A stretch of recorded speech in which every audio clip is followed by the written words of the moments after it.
wonten ing mriki wontenipun namung sawajenjen tenten tebih saking kanistan kula maos ayem kula maos jenjem mapan wonten ing mriki kula Bratasena titi kalungguhan iki durung mojo-mojo lelabuhmu ana ing jagat raya karana jroning sira manjing parang nganggo ulun ngrasakake nikmat kelawan mupangat liya layak pingaluyuh pindha metating supena sungsuk rasa jati-jati ning rasa kang sampurna yen besok lamun to sira nindakake marang dharmamu ana ing jagat raya bisa pilah lan pilih netepi marang dharmamu sira bakal selawas-lawase mapan marang kahanan tentrem lahir iya batinmu adoh sangka pasiksaning rasa pasiksaning ati merga kabeh pinangka dadi ganjaraning Gusti nggonmu sujud maring ngarsaning Mbah Maha Kawasa nggih Bratasena metu Bratasena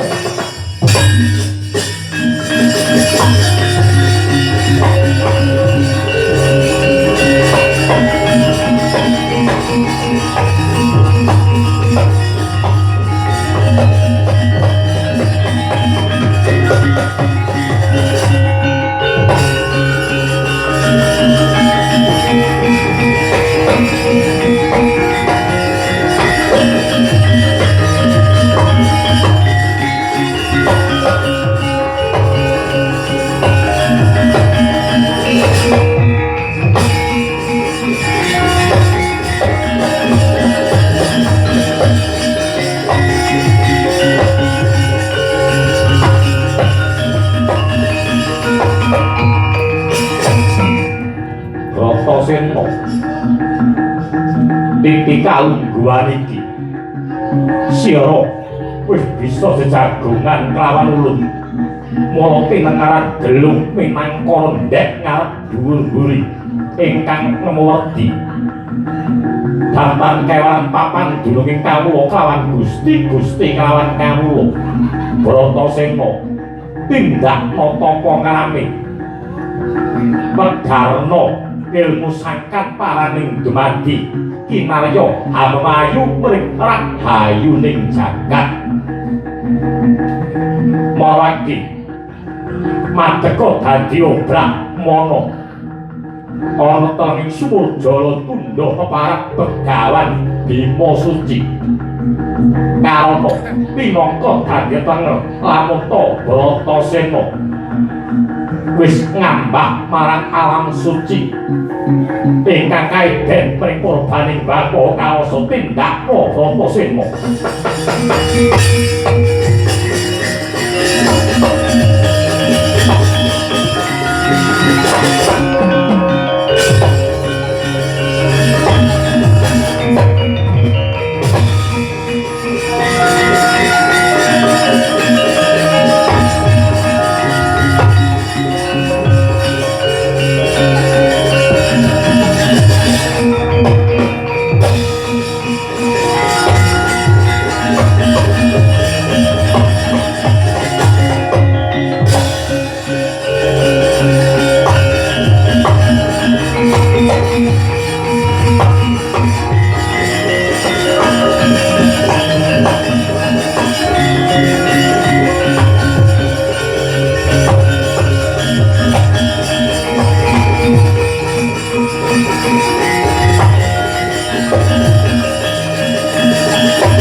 langing griya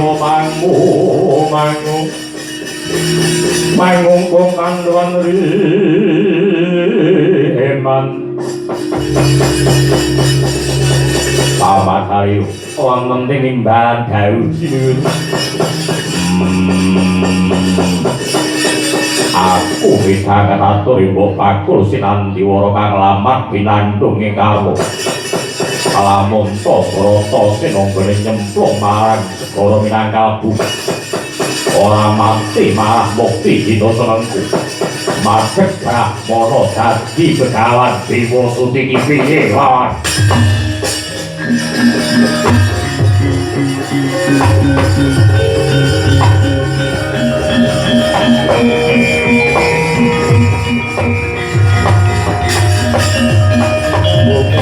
ing langit lalaton Legining sangir sang mawe handrung nuwun sewu nggih sedaya menika wau Bratasena nggih Werkudara kok bisa mukti Anyakrawati seta wela-wela yen menika kalapatanipun Kakang Purbaya Sukalima dipun welek ilmu adijaya kawijayan guna kasantikan napa malih ilmu kasampurnan sesa wela-wela menawi to Kakang Durna menika wau boten tresna kelawan Paduka anak Anggir Duryudana wah Bawana wonten ing Pandhawa pripun tanggung jawabe sampeyan Sing kalangan Paduka saged jugaraken begawan Bima Suci kula gantung hormat kali kalon yo pamit ya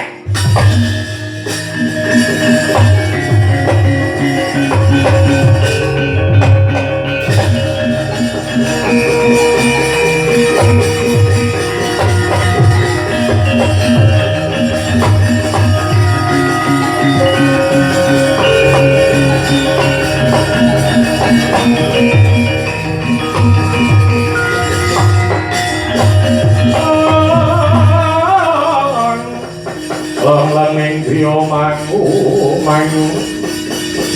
mangung kong kanduan riman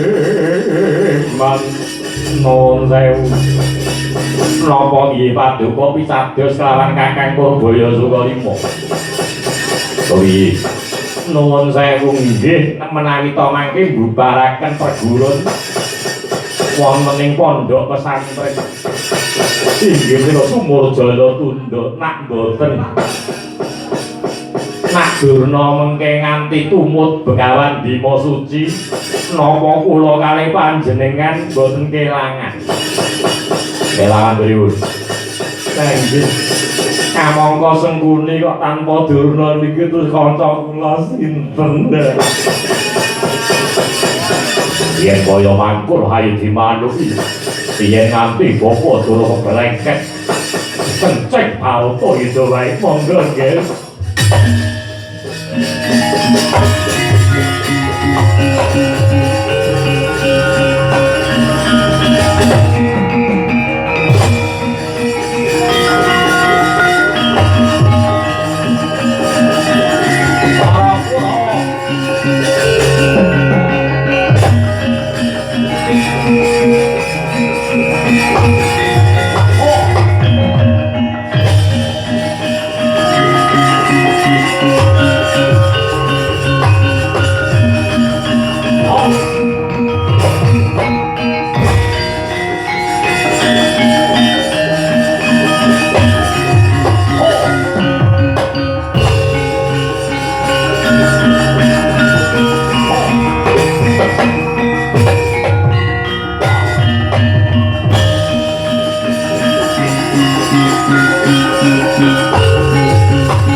kaya ngrindhik asu dipipik wis suwe aku ketemu kawan putra siswaku sing banget tak tresnani aku dikon bubarke perguruan Umur Jawa Tunda Begawan Bima Suci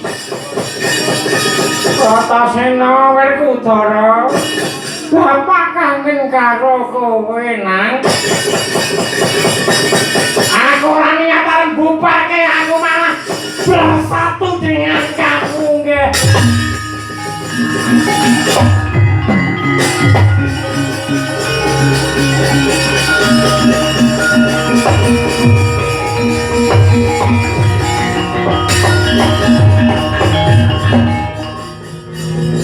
Asa madangi jagat tok mongok maning sabot saking ukir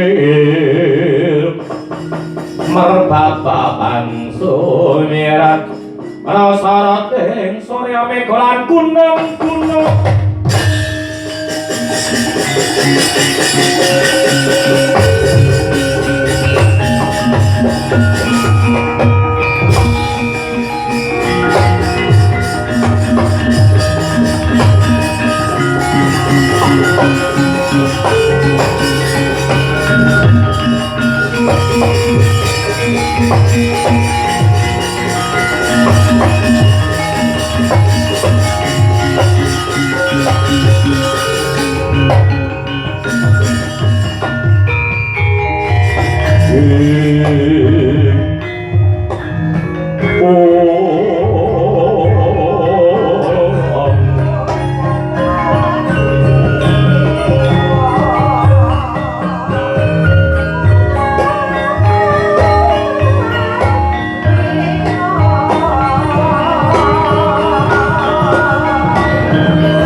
yaning talogo kaki langit mambang tapaswan upamaneko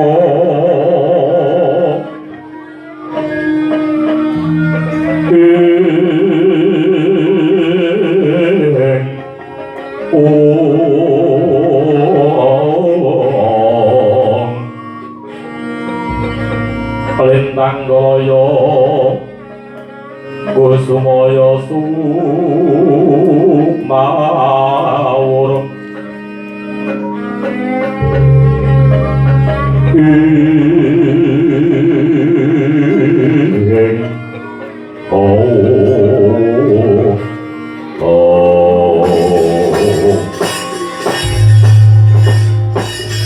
Yai kadanging pun kakang Yai Begawan Bima Suci Werkudara wah ora ora mangsa bombong ngarasaning pun kakang siap dina semengko paring kawruh marang para taruna muda paring kawruh marang sapadha-padha ingkang tumuju marang kahayuning urip Yai kanthi ilmu kasampurnan nuduhake marang kautamaning bebrayan agung Yayi nanging elinga Bima Suci sira kuwi mau panunggalaning Pandhawa sira kuwi mau satriya ing negara Ngamarta Yayi apa ora jeneng nganeh-nganeh ngatasing Siadi kuwi mau satriya nanging madheg dadi brahmana Yayi wangun sampyaning kan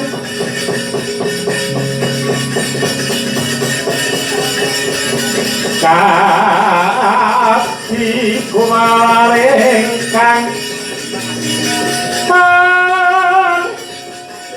sabdat ning pandhita brahmana kang sebati maning malet ingkang suci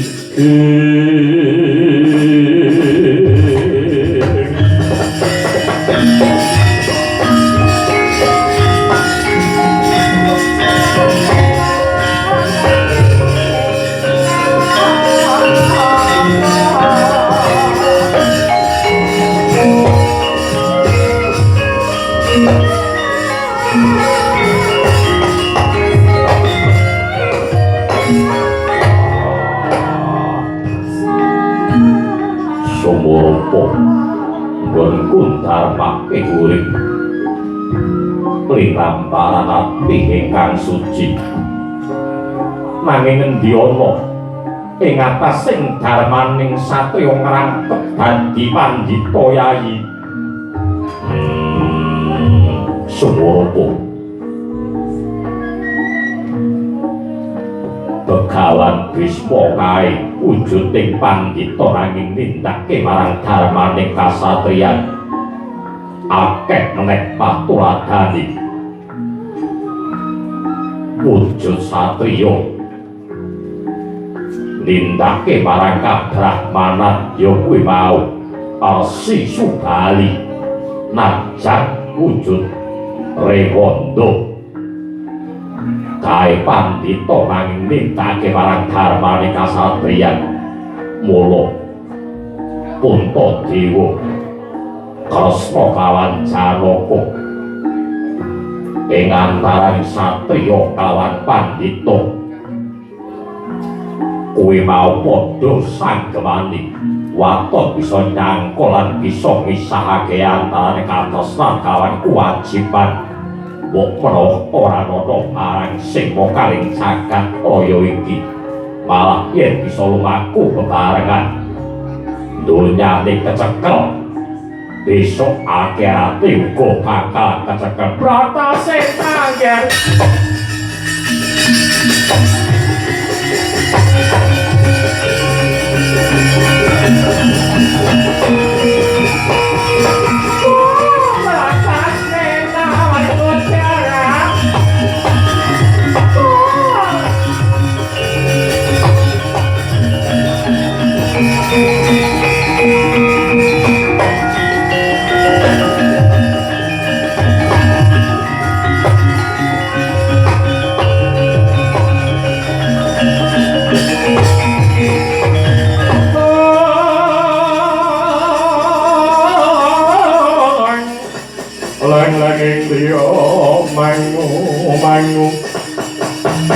Mangung kang duan riman lele semarang desa Mayoli anteng-anteng cilik kula yang dicuplak dadi Allah tata sena Werkudara Begawan Bima Suci Pandhita Durna bapakku loro mangsa bokong rasane ngatine wong tuwa kuwi mau yen to nyawang anak bener tumindak tanduke salah bawane tingkah lakune najan urip kaya wis mlebu jroning swarga kan tingkah lungguhan iki kang bapak niat bakal jugalake marang kowe aku dina semengko diguwak karo Kurawa. Aku wis ora duwe nggon. Aku wis ora duwe sapa-sapa. Duweku yo mung karo kowe Bratasena. Bima Suci Werkudara. Wah. Yen ngono kowe melu aku. Cah, aku tak melu lawan para Pandhawa bae. Kyai, ayo kundur marang negara Ngamarta marang dharmane kasatriyan. Arep kakakku ayo tak dino sembuh.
Pangungkung kanduan riman Werkudara Karta Wiyogowo titik kaum kwaniki tak caok popo toro.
Werkudara matek dari Begawan Bima Suci. Obat titik kalem gua cauk popo toro. Lagi jawan li Werkudara. Hilang nyawa pak.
Lah napa to? Pun kula bedhek. Wiwit sore wau pun kula bedhek. Iku ngene ya. Tek tek bentung.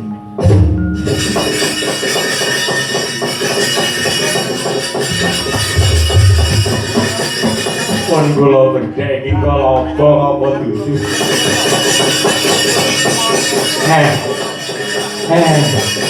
Ora urung Kakang Purbaya Sukalima melu Pandhawa.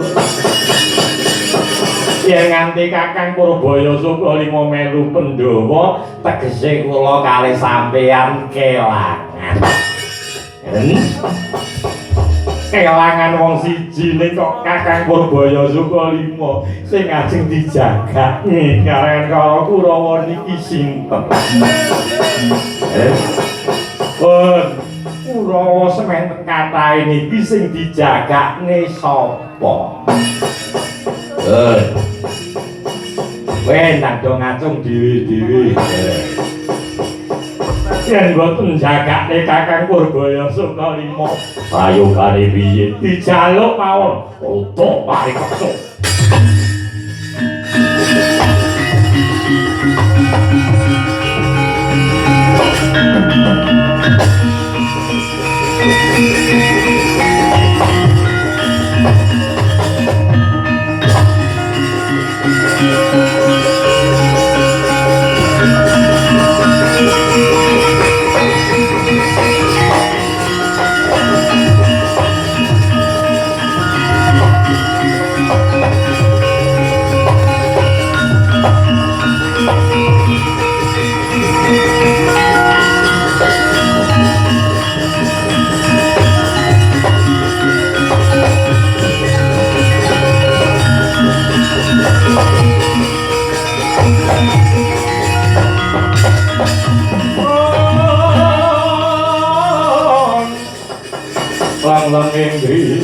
Yo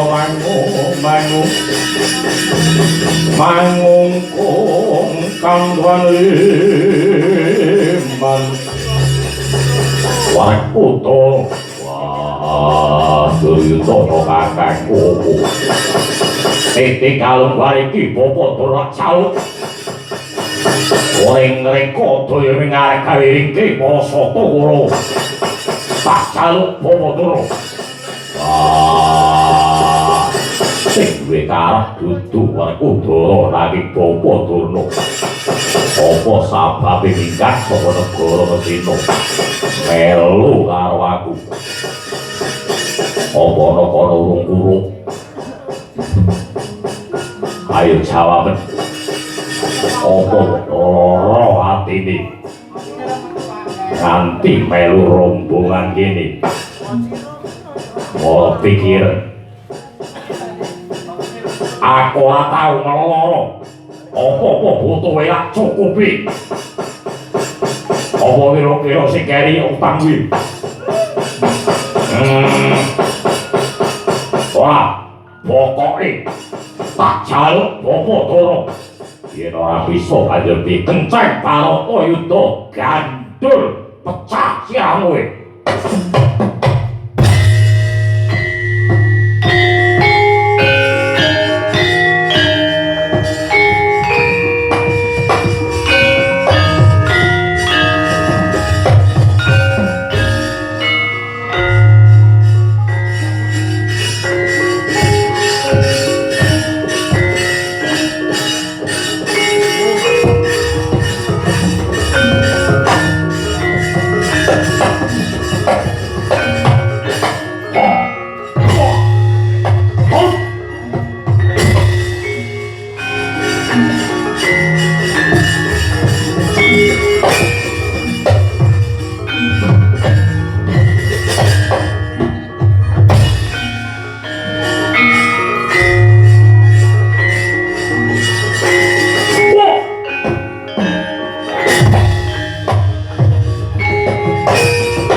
yen ger wis tuwa kada gelutan iki ya napa.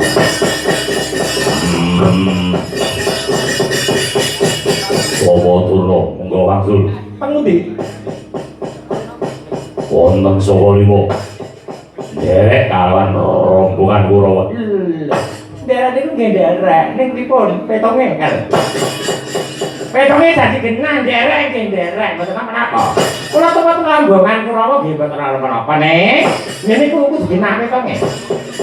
Dan tuwas kula melu mrika ning nggih niku kan dipadani tukang meking kula. Lagi mboten penak. Wah. Ngene kan? Parek utara. Suruh bapakku wi. Sisi kalunggan iki. Saranto sareh rasane nganti aku tak nderek, Mas. Sinuwun Prabu Duryudana ana negara Ngastina. Nah. Yo, yen nganti loro atimu, padha kawaki. Tak jebole padui. Wah, wari. Wes. Langsung bromanti amungga, sinuwun. Siti Kalenggan menika wangsul dhateng negari ing Ngastina. Patuladan menika pinangka dadi patuladan ingkang utami. Satria menika marang darpaning kasatriyan. Pemayu dumateng rahayunipun jagat. Menawi jagat menika kebak dening karahayun kula kaliyan Paduka bakal nderek amuk teng menika nggih monggo ngobrol nggih.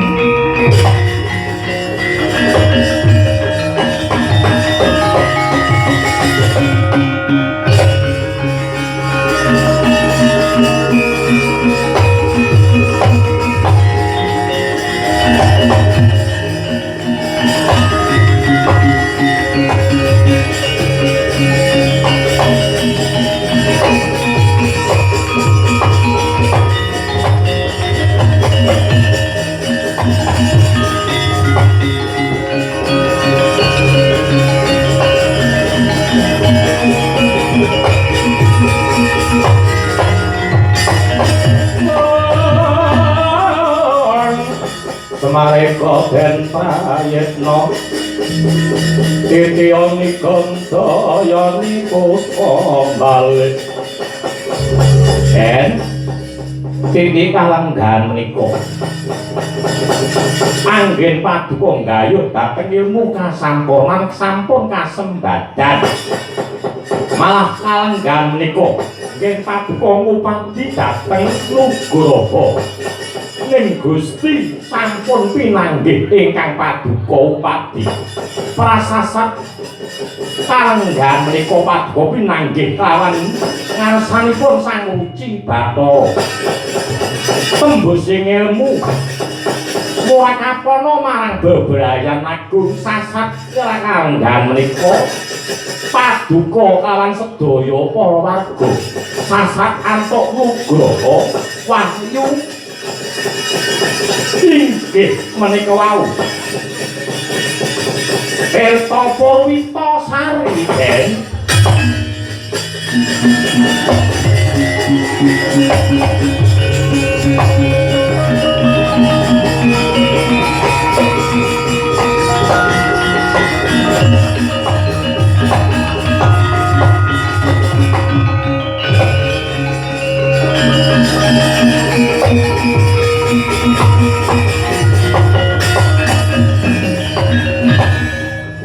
rasane atiku dina semengko Semar aja pegat mongen para kawula tasih kang mapan ing kiwa tengen iki mergo sira Semar pinangka dadi danyange Nuswantara enggih ngestoaken dalu dina semengko aku tak joget Semar nggih manggapang ning jajal sing bapang anake sampeyan kaya ngopo. Wah, ngono mari. Manti ndakne, Dek.